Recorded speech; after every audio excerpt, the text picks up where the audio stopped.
Сейчас мы снимем пробу.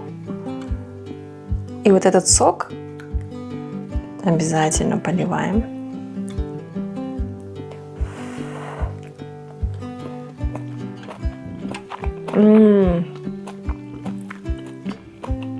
Всем, кто любит грибы, обязательно готовить. Даже тем, кто их не любит. Очень вкусно. Сегодня мы с вами приготовим острые шампиньоны в соевом соусе. Итак, для этого у меня почти 1 килограмм, 900 грамм точнее, шампиньонов, зеленый лук и много специй. Поехали. Не нарезаем шампиньоны очень мелко. Прям вот так вот. Если они крупные, я нарезаю прям на 4 части. А если они не очень крупные, то прям на 2. На половинки.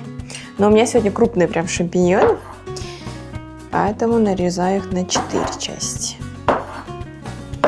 И еще я слышала, что шампиньоны можно кушать сырыми. Правда ли это или нет, я не знаю. Но как-то вот мне сказали, что шампиньоны кушают даже сырыми. Я сама не пробовала. Мне кажется, что любые грибы нужно хотя бы ошпаривать или как-то приготовить, потому что это может быть опасно для здоровья. Берем побольше чеснока. Тут у меня 1 головка чеснока. Мелко его нашинкую. Так, я нарезала большую часть, оставила чуть-чуть. Этот чеснок я хочу нарезать так крупно. Я его добавлю в самом конце вместе с зеленым луком.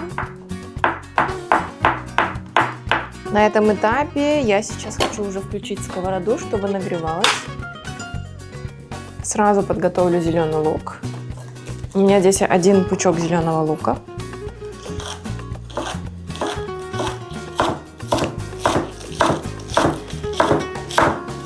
Сковорода у меня уже нагрелась, я наливаю масло. У меня здесь получается 50 мл. Много масла не надо.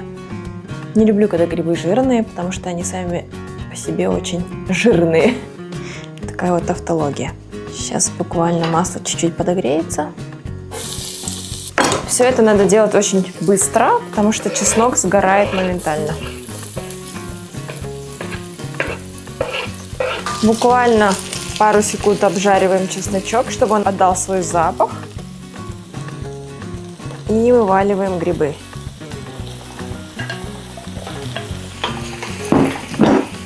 На большом огне обжариваем грибы с чесночком.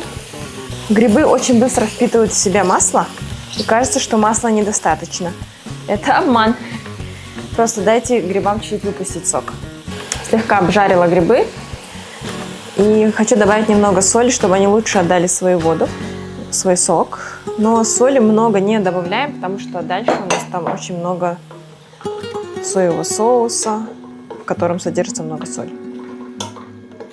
Грибы уже почти готовы, они жарились буквально 5 минут, сок уже хорошо выделился, и я приступаю к заправке.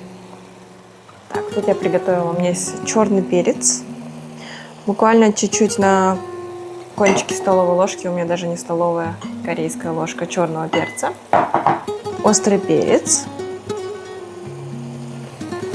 он на самом деле не такой уж острый, поэтому я еще добавлю перец острый хлопьями. Вот это уже остренький перец. Соевый соус. Буквально пару столовых ложек. И устричный соус. Устричный соус у меня здесь 1 столовая ложка. Все это перемешиваю. Пахнет уже обалденно.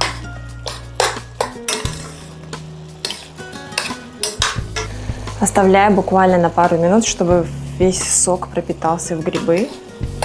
Весь соевый соус пропитался, все пропиталось в грибы. Самое главное не переварить, чтобы жидкости много не испарилось, потому что вот этот сок потом очень вкусно полить в рис и кушать с рисом. Вместе с грибами, соответственно. Поэтому все, буквально минуты 1,5, наверное, уже прошло. И я добавляю последний почти штрих. Это вот тот крупно нарезанный чеснок и зеленый лук, много зеленого лука. Как все добавила, на этом этапе я выключаю газ, добавляю кунжутные семена чуть-чуть, чуть-чуть оставляю потом, чтобы украсить. И все это перемешиваю. Ну все, наш теплый салат-соус готов. Пойдемте пробовать. И в конце, когда мы уже переложили все, красиво украшаем кунжутными семенами, которые у нас остались. Вот такая красота у нас получилась. Всем пока-пока, спасибо за лайки. И приходите еще готовить вместе со мной.